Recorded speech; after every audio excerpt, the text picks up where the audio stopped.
ಅಡಿಕೆಗೆ ಹಳದಿ ರೋಗ, ಎಳೆಚುಕ್ಕಿ ರೋಗ ಬಾಧಿಸಿ ಕೃಷಿಯನ್ನೇ ಕಳೆದುಕೊಳ್ಳುವಂತಹ ಮತ್ತು ಕೃಷಿಯ ಮೇಲೆ ನಂಬಿಕೆಯನ್ನು ಕಳೆದುಕೊಳ್ಳುವಂತಹ ಕೃಷಿಕರ ಮಧ್ಯೆ ಇಲ್ಲೊಬ್ಬರು ಯುವಕರು ಹೊಸ ಕೃಷಿಯ ಉದ್ಯಮಕ್ಕೆ ಕಾಲಿಟ್ಟಿದ್ದಾರೆ. ಹಾಗಾದರೆ ಆ ಕೃಷಿಕರು ಯಾರು ಅನ್ನುವಂಥದ್ದನ್ನು ನಾವು ನಿಮಗೆ ತೋರಿಸ್ತೀವಿ.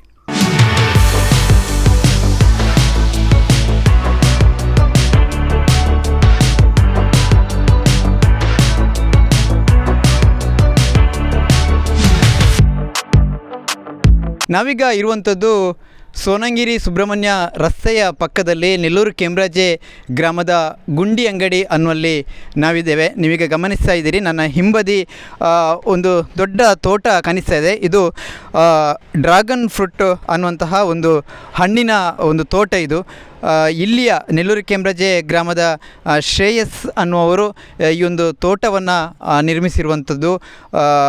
ಏನು ಅಡಿಕೆಗೆ ಹಳದಿ ರೋಗ, ಅಡಿಕೆಗೆ ಎಲೆಚುಕ್ಕಿ ರೋಗ ಬಾಧಿಸಿ ಇನ್ನೇನು ತೋಟವನ್ನೇ ಕಳೆದುಕೊಳ್ಳುವಂತಹ ಪರಿಸ್ಥಿತಿಯಲ್ಲಿ ಒಂದು ಕಡೆ ಇದ್ದರೆ, ಇನ್ನೊಂದು ಕಡೆ ಕೃಷಿಯ ಮೇಲಿನ ನಂಬಿಕೆಯನ್ನು ಕಳೆದುಕೊಳ್ತಕ್ಕಂತಹ ಒಂದು ಪರಿಸ್ಥಿತಿಯಲ್ಲಿ ಕೂಡ ಹೊಸ ಉದ್ಯಮಕ್ಕೆ ಕಾಲಿಡುವ ಮೂಲಕ ಆ ಕೃಷಿಯ ಮೇಲೆ ಭರವಸೆಯನ್ನು ಈ ಯುವಕ ಹುಟ್ಟಿಸಿದ್ದಾರೆ.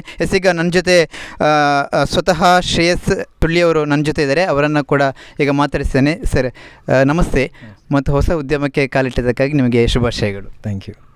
ಸರ್, ಈ ಒಂದು ಹೊಸ ಉದ್ಯಮವನ್ನು ಕಾಲಿಡಲಿಕ್ಕೆ ಯಾವ ರೀತಿ ನಿಮಗೆ ಈ ಒಂದು ಕೃಷಿ ನಿಮ್ಮನ್ನು ಸೆಳೆಯಿತು ಅಂತ?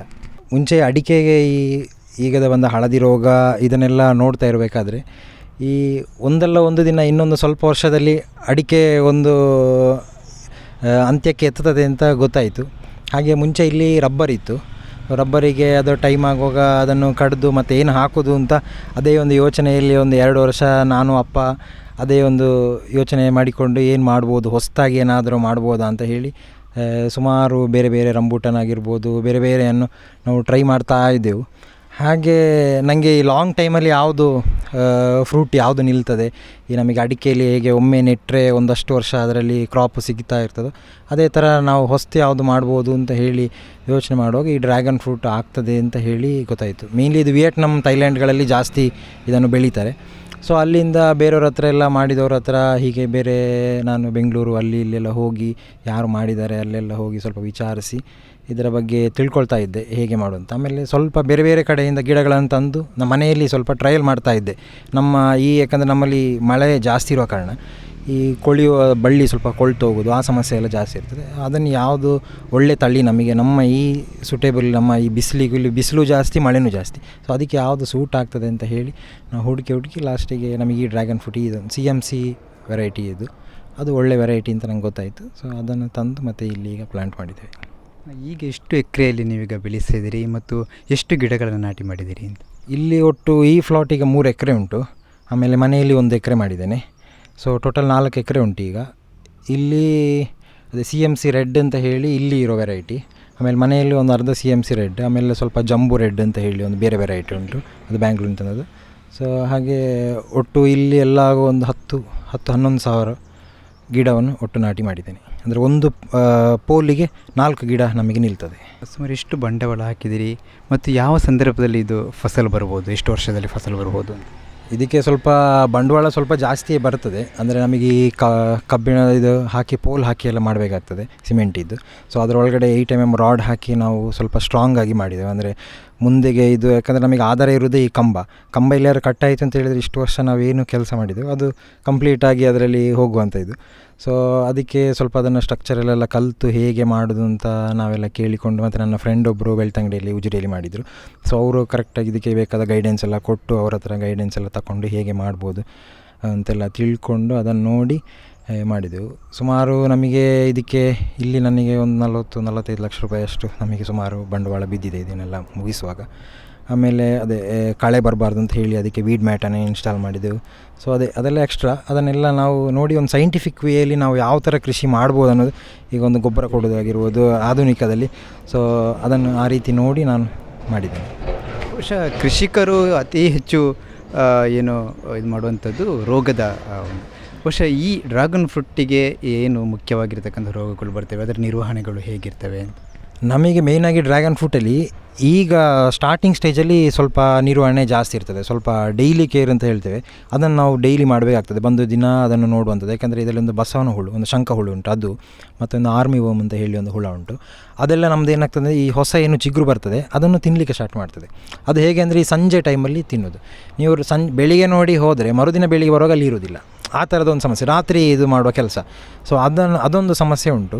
ಅದಕ್ಕೆ ನಮಗೆ ಬೇಕಾದ ಫಂಗಿಸೈಡ್ಸ್ ಎಲ್ಲ ಉಂಟು, ಅದನ್ನು ಸ್ಪ್ರೇ ಮಾಡ್ಬೋದು, ಅದನ್ನು ಕೇಳಿಕೊಂಡು ಅದಕ್ಕೆ ಯಾವುದು ಬೇಕು ಅಂತ ನೋಡಿ. ಸೊ ಅದು ಸ್ವಲ್ಪ ನಮಗೊಂದು ಕೆಲಸ ಅದು. ಬಟ್ 1 ವರ್ಷ ನಮಗೆ ಏನು ಗಿಡ ಮೇಲೆ ಮೆಚೂರ್ ಆಗ್ತದೆ ಅಲ್ಲಿವರೆಗೆ ಮಾತ್ರ ಆ ಸಮಸ್ಯೆ ಇರುವಂಥದ್ದು. ಆಮೇಲೆ ಒಂದು ಸಲ ಹೊಸ ಮೆಚೂರ್ ಎಲ್ಲ ಆಗಿ ಕ್ಲೀನ್ ಬಳ್ಳಿ ಎಲ್ಲ ಬಂದ ಮೇಲೆ ಮತ್ತೇನು ಸಮಸ್ಯೆ ಇಲ್ಲ. ಮತ್ತು ಯಾಕಂದರೆ ಅಡಿಯಿಂದ ಹತ್ತಲಿಕ್ಕೆ ಅದಕ್ಕೆ ತುಂಬ ಕಷ್ಟ ಆಗ್ತದೆ. ಸೊ ಬ್ರಾಂಚಸ್ ಜಾಸ್ತಿ ಬಂದಿರ್ತದೆ. ಸೊ ಅದೇನು ಪ್ರಾಬ್ಲಮ್ ಆಗೋದಿಲ್ಲ. ಈ ಫಸಲು ಬಿಡಲಿಕ್ಕೆ ನೆಟ್ಟು 8 ತಿಂಗಳಲ್ಲಿ ನಮಗೆ ಫಸಲು ಇದರಲ್ಲಿ ಆ್ಯಕ್ಚುಲಿ ಸಿಗ್ತದೆ. ನಮಗೆ 8 ತಿಂಗಳಲ್ಲಿ ನಮಗೆ ಫ್ಲವರಿಂಗ್ ನಾವು ನೋಡ್ಬೋದು. ಇದರ ಸೀಸನ್ ಅಂತ ಹೇಳಿದರೆ ಆಲ್ಮೋಸ್ಟ್ ಮೇಯಿಂದ ಜೂನು, ಮೇಯಲ್ಲಿ ಸ್ಟಾರ್ಟ್ ಆಗ್ತದೆ. ಕರೆಕ್ಟಾಗಿ ನಾವು ಕೇರ್ ಮಾಡಿದರೆ ಮೇಯಲ್ಲಿ ನಮಗೆ ಫಸ್ಟ್ ಸೀಸನ್ ಸ್ಟಾರ್ಟ್ ಆಗ್ತದೆ. ಸಾಧಾರಣ ಅಕ್ಟೋಬರ್ವರೆಗೆ ನಮಗೆ ಸೀಸನ್ ಇರ್ತದೆ. ಸೇಮ್ ಯಾವ ಥರ ಅಡಿಕೆ ಕೊಯ್ಲು ನಮಗೆ ಮಂತ್ಲಿ ಹೇಗೆ ನಾವು ಅಡಿಕೆಯಲ್ಲಿ ಕೊಯ್ಲು ಮಾಡ್ತೇವೆ, ಸೇಮ್ ಅದೇ ಥರ ಇದೊಂದು 45 ಡೇಸ್ ಸರ್ಕಲ್. ನಮಗೆ ಫ್ಲವರಿಂಗ್ ಆಗಿ 45 ಡೇಸಲ್ಲಿ ನಮಗೆ ಹಣ್ಣು ಸಿಗುವಂಥದ್ದು. ಒಮ್ಮೆ ಫ್ಲವರಿಂಗ್ ಆಗಿ ಬಡ್ ಸಿಕ್ಕಿದ ಮೇಲೆ ನಮಗೆ ಆಲ್ಮೋಸ್ಟ್ 28 to 30 ಡೇಸಲ್ಲಿ ನಮಗೆ ಫ್ರೂಟ್ ಸಿಗ್ತದೆ. ಬಹುಶಃ ಈ ಊರು ಹೆಚ್ಚಾಗಿ ಸುಳ್ಯ ತಾಲೂಕಿನಲ್ಲಿ ಬಹುತೇಕರು ಅನುಭವಿಸಿರುವಂಥದ್ದು ಕಾಡು ಪ್ರಾಣಿಗಳ ಕಾಟ, ಮಂಗಗಳಾಗಿರ್ಬೋದು ಅಥವಾ ಬೇರೆ ಬೇರೆ ಕಾಡು ಪ್ರಾಣಿಗಳ ಕಾಟ. ಬಹುಶಃ ಇದಕ್ಕೆ ಪ್ರಾಣಿಗಳ ಏನಾದರೂ ಹಾವಳಿ ಏನಿದೆ, ಪ್ರಾಣಿಗಳ ಕಾಟ ಏನಾದರೂ ಇದೆಯಾ, ಅದಕ್ಕೇನಾದರೂ ಮುಂಜಾಗ್ರತಾ ಕ್ರಮ ವಹಿಸಿದರೆ ಹೇಗೆ ಅಂತ? ಇಲ್ಲಿ ಈಗ ನಾನು ಕಂಪ್ಲೀಟ್ ಸೋಲಾರ್ ಫೆನ್ಸಿಂಗ್ ಮಾಡಿದ್ದೇನೆ. ಸೊ ಇಲ್ಲಿ ಯಾವುದು ಒಳಗಡೆ ಆ ಥರ ಎಂಟ್ರಿ ಆಗುವಾಗಿಲ್ಲ. ಮತ್ತು ಮಂಗಗಳಿಗೆ ಒಳಗಡೆ ಏನಾದ್ರು ಮರ ಇದ್ದು ಬ್ರ್ಯಾಂಚಸ್ ಇದ್ದರೆ ಮಂಗಗಳು ಆ ಬ್ರ್ಯಾಂಚಸ್ಸಿಂದ ಹಾರಿ ಒಳಗೆ ಬರುವಂಥ ಚಾನ್ಸಸ್. ಬಟ್ ನನಗೆ ಈ ಫ್ಲಾಟಲ್ಲಿ ಆ ಥರ ನಾನು ಅದನ್ನು ಮುಂಜಾಗ್ರತೆ ತಗೊಂಡೇ ಮಾಡಿದ್ದೇನೆ. ಯಾವುದು ಒಳಗಡೆ ಸೈಡಲ್ಲಿ ಯಾವುದು ಮರ ಆಗಿರಲಿ, ಒಳಗಡೆ ಎಂಟ್ರಿ ಆದರೆ ಹೊರಗಡೆ ಹೋಗುವಾಗಿಲ್ಲ ಯಾವುದಕ್ಕೆ ಸಹ. ಸೊ ಬಟ್ ನಾನು ಮನೆ ಹತ್ರ ಮಾಡಿದ್ದು ಸ್ವಲ್ಪ ನಮಗೆ ಅಲ್ಲಿ ಅಡಿಕೆ ತೋಟ ಎಲ್ಲ ಹತ್ತಿರ ಇರುವಂಥದ್ದು. ಅಲ್ಲಿ ನನಗೆ ಬೇರೆದಕ್ಕೆಲ್ಲ ಮಂಗಗಳ ಕಾಟ ಇತ್ತು. ಬಟ್ ಇದಕ್ಕೆ ಡ್ರ್ಯಾಗನ್ ಫ್ರೂಟಿಗಿಲ್ಲ. ಇದು ಕ್ಯಾಕ್ಟಸ್ ವೆರೈಟಿ ಆದ್ದರಿಂದ ಇದರಲ್ಲಿ ಮುಳ್ಳುಗಳಿರ್ತದೆ. ಸೊ ನಮಗೆ ಇದನ್ನು ಹಣ್ಣನ್ನು ಪಿಕ್ ಮಾಡಬೇಕಾದ್ರೆ ಒಂದು ಕಟ್ಟರ್ ತಗೊಂಡೇ ನಾವು ಕಟ್ ಮಾಡಬೇಕಾಗ್ತದೆ. ಹಾಗೆ ಈಗ ಬೇರೆ ಹಣ್ಣನ್ನು ಕೈಯಲ್ಲಿ ಎಳೆದ ತಕ್ಷಣ ಬರೋದಿಲ್ಲ. ಸೊ ಮಂಗಗಳು ಇದರ ಮೇಲೆ ಏನು ಅಂತ ನನಗೇನು ಪ್ರಯೋಗ ಯಾವುದು ಮಾಡಲಿಲ್ಲ. ಬೇರೆ ಎಲ್ಲ ಆದ ಕಾರಣ ಬುಡದಲ್ಲಿ ಯಾವುದೂ ಆಗೋದಿಲ್ಲ, ಎಲ್ಲ ಮೇಲೆ ಸ್ವಲ್ಪ ಹಣ್ಣಾಗೋ ಕಾರಣ. ಹಂದಿಗಳ ಕಾಟ ಅದು ಯಾವುದು ನನಗೆ, ಹಕ್ಕಿಗಳ ಕಾಟ, ಹಕ್ಕಿಗಳದೆಲ್ಲೋ 1% ಇರ್ತದೆ. ಅದನ್ನು ನಾವು ಎಲ್ಲವನ್ನು ನಮಗೆ ತಗೊಳ್ಳಿಕ್ಕೆ ಆಗೋದಿಲ್ಲ, ಸ್ವಲ್ಪ ನಾವು ಬಿಟ್ಟು ಬಿಡಲಿಕ್ಕೆ ಆಗ್ತದೆ. ಹಕ್ಕಿಗಳ ಕಾಟ ನನಗೇನು ಬರಲಿಲ್ಲ. ಬಟ್ ಬೇರೆ ಕಡೆಯಲ್ಲಿ ಸ್ವಲ್ಪ ಹಕ್ಕಿಗಳ ಕಾಟ ಉಂಟು ಅಂತ ಹೇಳಿದರು. ನಮಗೊಂದು 1% ಹಕ್ಕಿಗೆ ಹೋಗ್ತದೆ ಅಂತ. ಸೊ ಅದು ಬಿಟ್ಟರೆ ಬೇರೆ ಮೇಜರಾಗಿ ನಮಗೇನು ಕಾಣಿಸೋದಿಲ್ಲ ಇದರಲ್ಲಿ. ಮಾರುಕಟ್ಟೆ ವ್ಯವಸ್ಥೆಗಳು ಯಾವ ರೀತಿ ಇದೆ? ಮಾರುಕಟ್ಟೆ ಇದೆ. ಸಣ್ಣ ಮಟ್ಟದಲ್ಲಿ ಮಾಡಿದರೆ ಮಾರುಕಟ್ಟೆ 100% ಇದೆ, ಪ್ರಾಬ್ಲಮ್ ಇದೆ ಇದರಲ್ಲಿ. ನಮಗೆ ಇಲ್ಲಿ ಲೋಕಲ್ ಮಾರ್ಕೆಟಲ್ಲಿ ಅಷ್ಟು ಬಲ್ಕಾಗಿ ಫಾಸ್ಟ್ ಮೂವಿಂಗ್ ಇಲ್ಲ ಫ್ರೂಟು. ನಾವು ಬಲ್ಕಲ್ಲಿ ಮಾಡಿದರೆ ನಮಗೆ ಇಲ್ಲಿಗೆ ಬಂದು ತಗೊಂಡು ಹೋಗುವಂಥ ವ್ಯವಸ್ಥೆ ಉಂಟು. ಈಗ ಆ್ಯಕ್ಚುಲಿ ಕೇರಳದಲ್ಲಿ ಮಾರ್ಕೆಟ್ ಉಂಟು, ಗೋವಾದಲ್ಲಿ ಉಂಟು, ಬಾಂಬೆ ಉಂಟು, ಚೆನ್ನೈ ಉಂಟು. ಮೇಯ್ನಾಗಿ ನಾವು ಬಲ್ಕಲ್ಲಿ ಮಾಡಿದರೆ ಅವ್ರದ್ದೇ ಕಂಟೈನರ್ಗಳು ಬರ್ತದೆ. ಇಲ್ಲಿಂದ ಏನು ನಮ್ಮ ಫ್ರೂಟ್ ಇರ್ತದೆ ಇಲ್ಲೇ ಅದರ ಪೇಮೆಂಟ್ ಮಾಡಿ ಇಲ್ಲಿಂದ ಲೋಡ್ ಆಗಿ ಹೋಗುವಂಥ ವ್ಯವಸ್ಥೆ ಉಂಟು. ಆಮೇಲೆ ಎಕ್ಸ್ಪೋರ್ಟಿಗೂ ಇದಕ್ಕೆ ಇದುಂಟು. ಒಳ್ಳೆ ಆದರೆ ಎಲ್ಲ ಎಕ್ಸ್ಪೋರ್ಟ್ ಆಗೋದಿಲ್ಲ, ಬರೀ ಫಸ್ಟ್ ಕ್ವಾಲಿಟಿ ನಮ್ಮದೇನು ಎ ಗ್ರೇಡ್ ಅಂತ ನಾವು ಇದರಲ್ಲಿ ಮಾಡ್ತೇವೆ, ಅದು ನಮಗೆ ಎಕ್ಸ್ಪೋರ್ಟಿಂಗ್ ಉಂಟು. ನೀವೇನಾದರೂ ಹಣ್ಣುಗಳನ್ನು ಮೌಲ್ಯವರ್ಧನೆ ಮಾಡಿ ಮಾಡುವಂಥರ ಬಗ್ಗೆ ಏನಾದರೂ ಯೋಜನೆಗಳನ್ನು ಹಾಕಿಕೊಂಡಿದ್ದೀರಿ? ಇಲ್ಲ, ಆ ಥರದ್ದು ಇನ್ನೂ ಎಂತ ನಾನು ನೋಡಲಿಲ್ಲ. But Bombay market, Chennai market ನಮಗೆ ಈಗ ಸದ್ಯಕ್ಕೆ ಉಂಟು. ಸೊ ಅದರಲ್ಲಿ ನಾವಿದ್ದೇವೆ. ನೆಕ್ಸ್ಟ್ ಅದು ಎಷ್ಟು ನಮ್ಮದು ಈಗ ಎಷ್ಟು ಕ್ವಾಂಟಿಟಿ ಹೇಗೆ ಆಗ್ತದೆ ಅಂತೆಲ್ಲ ನೋಡಿಕೊಂಡು ಅದರದ್ದು ನೆಕ್ಸ್ಟ್ ನೋಡಬೇಕು ಹೇಗೆ ಅಂತ. ಈಗ ನಿಮಗೆ ಈ ಕೃಷಿ ನಿಮ್ಮನ್ನು ಸೆಳೀತಾ ಅಲ್ಲ, ಕೃಷಿ ಆಸಕ್ತಿಯ ಮೇಲೆ ಇದಕ್ಕೆ ಬಂದ್ರ ಅಂತ? ಇಲ್ಲ, ಆ್ಯಕ್ಚುಲಿ ಅದೇ ನಾನು ಮೊದಲೇ ಹೇಳಿದಾಗೆ ಇಲ್ಲಿ ನಮಗೆ ರಬ್ಬರ್ ಇತ್ತು. ಬಟ್ ವಾಪಸ್ ಕಟ್ ಮಾಡಿ ರಬ್ಬರ್ ರೀಪ್ಲಾಂಟೇಷನ್ ಮಾಡಲಿಕ್ಕೆ ನಾನು ಬೇಡ ಅಂತಲೇ ಆ ಇಂಟೆನ್ಷನ್ ಇದೆ. ಯಾಕಂದರೆ ಮನೆಯಲ್ಲಿ ಆಲ್ರೆಡಿ ಉಂಟು, ಅದರದ್ದು ಟ್ಯಾಪರ್ಸ್ ಇದು ಪ್ರಾಬ್ಲಮ್ ಅದೆಲ್ಲ ಇದ್ದ ಕಾರಣ ಮತ್ತೆ ಇಲ್ಲಿ ಬೇಡ ಅಂತ ಇತ್ತು. ಸೊ ಇದು ಮನೆಯಿಂದ ಹೊರಗಡೆ ಇರುವ ಜಾಗ ಕಾರಣ ಮತ್ತೆ ಇಲ್ಲಿ ಅಡಿಕೆ ಹಾಕಿ ಇನ್ನೊಂದು ಕಷ್ಟ ಆಗೋದು ಬೇಡ ಅಂತ ಅದರಲ್ಲೂ ನಾನು ಹಾಗೆ ಬಿಟ್ಟಿದ್ದೆ ಜಾಗೇನು. ಏನು ಮಾಡೋದು ಅಂತ ನೋಡಿಯೇ ರಬ್ಬರ್ ಕಟ್ ಮಾಡುವ ಇಲ್ಲಿಂದ ಅಂತ.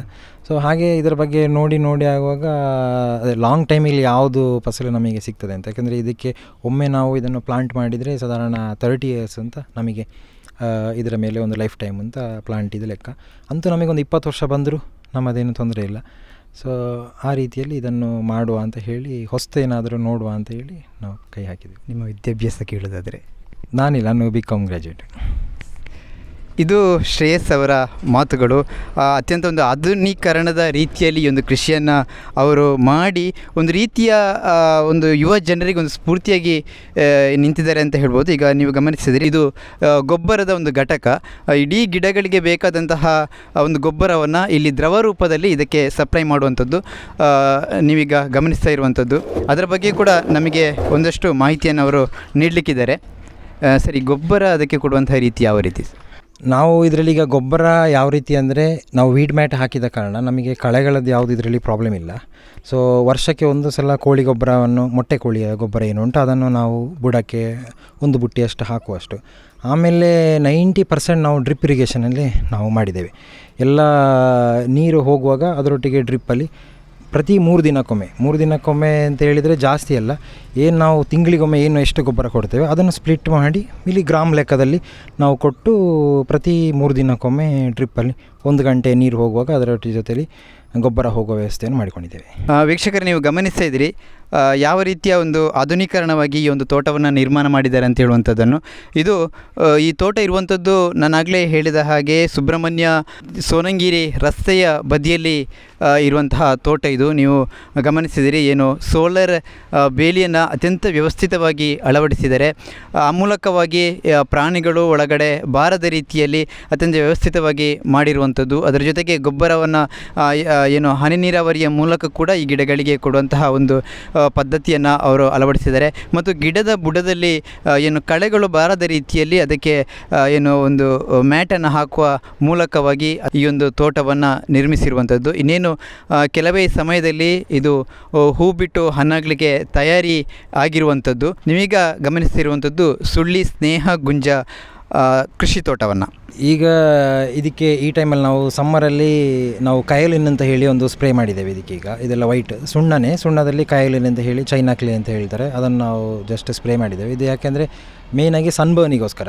ಈ ಬಿಸಿಲಿನ ತಾಪ ನಾವು ನೀರು ಕೊಟ್ಟ ತಕ್ಷಣ ಈ ಬಳ್ಳಿಗಳಲ್ಲಿ ಹೋಗಿ ನೀರುಗಳು ಸ್ಟಾಕ್ ಆದ ತಕ್ಷಣ ಬಿಸಿಲು ಬಿದ್ದ ತಕ್ಷಣ ಅಲ್ಲಿ ಸನ್ ಸ್ಕಾರ್ಚಿಂಗ್ ಸ್ಟಾರ್ಟ್ ಆದರೆ ಮತ್ತೆ ಬಳ್ಳಿಗಳಿಗೆ ಡ್ಯಾಮೇಜ್ ಆಗೋದು ಈ ಫೆಸಿಲಿಟಿ ಇದೆ. ಅದಕ್ಕೋಸ್ಕರ ಈ ಕಯಲಿನನ್ನು ಸ್ಪ್ರೇ ಮಾಡಿ ಸನ್ ಸ್ಕಾರ್ಚಿಂಗನ್ನು ನಾವು ಕಮ್ಮಿ ಮಾಡಲಿಕ್ಕೋಸ್ಕರ ಈ ಥರ ಸೇಮ್ ಸನ್ಸ್ಕ್ರೀನ್ ಏನು ಅಪ್ಲೈ ಮಾಡ್ತೇವೆ ಅದೇ ಥರ ಇದನ್ನು ಕಂಪ್ಲೀಟ್ ನಾವು ಅಪ್ಲೈ ಮಾಡಿದ್ದೇವೆ ಅಷ್ಟೇ. ಇದೀಗ ಹೂ ಯಾವ ಟೈಮ್?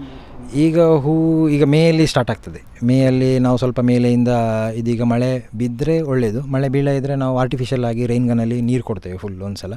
ಸೊ ಫ್ಲವರಿಂಗನ್ನು ಮೇಯಲ್ಲಿ ಸ್ಟಾರ್ಟ್ ಮಾಡ್ತೇವೆ. ನಾರ್ಮಲಿ ಅದರ ಪಾಡಿಗೆ ಬಿಟ್ಟರೆ ಅದು ಜೂನಲ್ಲಿ ನಾರ್ಮಲಿ ಫ್ಲವರಿಂಗ್ ಸ್ಟಾರ್ಟ್ ಆಗ್ತದೆ. ಸ್ವಲ್ಪ ನಾವು ಬೇಗ ಫ್ಲವರಿಂಗ್ ಸ್ಟಾರ್ಟ್ ಆಗಲಿಕ್ಕೆ ಬೇಗ ಸ್ವಲ್ಪ ನೀರನ್ನು ಸ್ಪ್ರೇ ಮಾಡಿ ಆರ್ಟಿಫಿಷಿಯಲ್ ರೈನ್ ಕೊಟ್ಟು ನೀರು ಬಿಡ್ತೇವೆ. ಹಣ್ಣು ಕೊಯ್ಲಿಗೆ ಬರಬೇಕಾದ್ರೆ ಎಷ್ಟು ಟೈಮ್ ಬೇಕು ಹೂ ಬಿಟ್ಟ ನಂತರ? ಹೂ ನಮಗೆ ನಾರ್ಮಲಿ ಅದೊಂದು 45 ಡೇಸ್ ಸರ್ಕಲ್. ಒಂದು ಫ್ಲವರಿಂಗ್ ಆಗಿ ಬಡ್ ಸ್ಟಾರ್ಟ್ ಆಗಿ ಅಲ್ಲಿಗೆ ಒಂದು 10 ಡೇಸ್ ತಗೊಳ್ತದೆ. ಆಮೇಲೆ ನಮಗೆ ಬಡ್ ಒಂದು ಸಲ ಬಿಟ್ಟ ಮೇಲೆ ನಮಗೆ ಕರೆಕ್ಟ್ ನಮಗೆ ಫ್ರೂಟ್ ಕಟ್ಟಿಂಗಿಗೆ 28 to 29 ಡೇಸಲ್ಲಿ ಫ್ರೂಟ್ ಕಟ್ಟಿಂಗ್ ಸಿಗ್ತದೆ. ಅದು ನಮಗೆ ಲೆಕ್ಕದಲ್ಲಿ ಹಿಡಿಬೋದು. 29 ಡೇಸಿಗೆ ಫ್ರೂಟ್ ಕಟ್ಟಿಂಗ್ ಸಿಗ್ತದೆ. ಸಾಮಾನ್ಯ ಒಂದು ಬಳ್ಳಿಯಲ್ಲಿ ಎಷ್ಟು kg? ಒಂದು ಈಗ ಆಲ್ಮೋಸ್ಟ್ 8 ಮಂತ್ಸಲ್ಲಿ ನಮಗೆ ಫ್ರೂಟಿಂಗ್ ಸ್ಟಾರ್ಟ್ ಆಗೋದು. ಈಗ ಫಸ್ಟ್ ವರ್ಷ ನಮಗೆ ಸ್ವಲ್ಪ ಅಂದರೆ ನಮ್ಮ ಲೆಕ್ಕಾಚಾರದ ಪ್ರಕಾರ 1 ಎಕರೆಯಲ್ಲಿ ಸಾಧಾರಣ 15 ಟನ್ ಅಷ್ಟು 3 ವರ್ಷಕ್ಕೆ ನಮಗೆ ಈಲ್ಡ್ ಸಿಗ್ಬೋದು ಅನ್ನೋ ಒಂದು ಲೆಕ್ಕ. ಆದರೆ ಫಸ್ಟ್ ವರ್ಷ ಒಂದು 2 ಟನ್ 3 ಟನ್ ಇರ್ಬೋದು. ಸೊ ಕ್ರಮೇಣ 2ನೇ ವರ್ಷಕ್ಕೆ ಸ್ವಲ್ಪ ಜಾಸ್ತಿ ಆಗ್ತದೆ. 3ನೇ ವರ್ಷಕ್ಕೆ ನಮಗೆ ಕಂಪ್ಲೀಟ್ ತೆಗಿಬೋದು. 15 ಟನ್ವರೆಗೆ 1 ಎಕರೆಗೆ ನಮಗೆ ತೆಗಿಬೋದು. ಇದರಲ್ಲಿ ನಾವು 3 ಗ್ರೇಡ್ ಮಾಡ್ತಾರೆ ಆ್ಯಕ್ಚುಲಿ ಫ್ರೂಟ್ಸಲ್ಲಿ. ನಾವು ABC ಅಂತ ಫಸ್ಟ್ ಕ್ವಾಲಿಟಿಗೆ ಒಂದು ರೇಟ್ ಇರ್ತದೆ, ಸೆಕೆಂಡ್ ಕ್ವಾಲಿಟಿಗೆ ಒಂದು ರೇಟ್ ಇರ್ತದೆ, ಥರ್ಡ್ ಕ್ವಾಲಿಟಿಗೆ ಒಂದು ರೇಟ್ ಇರ್ತದೆ. ಸೇಮ್ ಏನು ಅಡಿಕೆಯಲ್ಲಿ ನಾವು ರಬ್ಬರಲ್ಲಿ ಹೇಗೆ ಕ್ವಾಲಿಟಿ ಮಾಡ್ತೇವೆ ಸೇಮ್ ಅದೇ ರೀತಿಯಲ್ಲಿ ಕ್ವಾಲಿಟಿ ವೈಸಲ್ಲಿ ಹೋಗೋದು. ಫಸ್ಟ್ ಗ್ರೇಡ್ ಅಂದರೆ ಸಾಧಾರಣ 500 to 600 ಗ್ರಾಮ್ ಏನೊಂದು ಫ್ರೂಟ್ ಬಂದರೆ ಅದನ್ನು ಫಸ್ಟ್ ಗ್ರೇಡ್ ಅಂತೇಳಿ ಕನ್ಸಿಡರ್ ಮಾಡ್ತೇವೆ ಅಷ್ಟೇ. ಈ ಕೃಷಿಯ ಜೊತೆಗೆ ಒಂದಷ್ಟು ಕೃಷಿಗಳನ್ನು ಅವರು ಮಾಡಿಕೊಂಡಿದ್ದಾರೆ. ಏನೆಲ್ಲ ಕೃಷಿಯನ್ನು ಮಾಡಿದ್ದಾರೆ ಅನ್ನುವಂಥದ್ದನ್ನು ಅವರಿಂದಲೇ ಕೇಳಿ ತಿಳ್ಕೊಳ್ಳೋಣ. ಸರ್, ನಿಮ್ಮ ತೋಟದಲ್ಲಿ ಇದೇ ಕೃಷಿ ಅಲ್ಲ ಇನ್ನೆಷ್ಟು ಬೇರೆ ಏನಾದರೂ ಕೃಷಿಗಳನ್ನು ಮಾಡಿಕೊಂಡಿದ್ದೀರಾ? ಇಲ್ಲ, ನಮ್ಮದು ಮುಂಚೆ ಅಡಿಕೆ ರಬ್ಬರ್ ಅದು ತಂದೆ ಟೈಮಲ್ಲಿ ಮಾಡಿಕೊಂಡಿದ್ದರು. ಅದು ಬಿಟ್ಟರೆ ಕಾಳು ಮೆಣಸು ಉಂಟು. ಈಗ ಮ್ಯಾಂಗೋಸ್ಟಿನ್ ಹಾಕಿದ್ದೇನೆ, ಮ್ಯಾಂಗೋಸ್ಟಿನ್ ರಂಬೂಟಾನ್ ಉಂಟು. ಆಮೇಲೆ ಇಲ್ಲಿ ಸ್ವಲ್ಪ ಈಗ ಪೈನಾಪಲ್ ಟ್ರಯಲ್ ಮಾಡಿದ್ದೇನೆ, ಪೈನಾಪಲ್ ಹಾಗೆ. ಒಟ್ಟಾಗಿ ಅಡಿಕೆಗೆ ಹಳದಿ ರೋಗ ಮತ್ತು ಎಳೆಚುಕ್ಕಿ ರೋಗ ಬಂದಿರುವಂಥ ಸಂದರ್ಭದಲ್ಲಿ ನೀವು ಏನು ಎದೆಗುಂದದೆ ಹೊಸ ಉದ್ಯಮಕ್ಕೆ ಕಾಲಿಟ್ಟಿರುವಂಥದ್ದು. ಸರ್, ಶುಭವಾಗಲಿ ನಿಮಗೆ. ಇದು ಶ್ರೇಯಸ್ ಅವರ ಮಾತುಗಳು. ಒಟ್ಟಾಗಿ ಹೊಸ ಉದ್ಯಮವೊಂದಕ್ಕೆ ಕಾಲಿರಿಸಿರುವಂತಹ ಶ್ರೇಯಸ್ ಇವರ ಉದ್ಯಮ ಇನ್ನಷ್ಟು ಯಶಸ್ವಿಯಾಗಲಿ, ಹೊಸ ಉದ್ಯಮ ಒಂದಷ್ಟು ಯುವಕರಿಗೆ ಮಾದರಿಯಾಗಲಿ. ಕ್ಯಾಮರಾಮನ್ ಅನಿಲ್ ಸಂಪ ಜೊತೆ ದಯಾನಂದ ಕೊರತೋಡಿ, ಸುದ್ದಿ ನ್ಯೂಸ್ ಸುಳ್ಯ.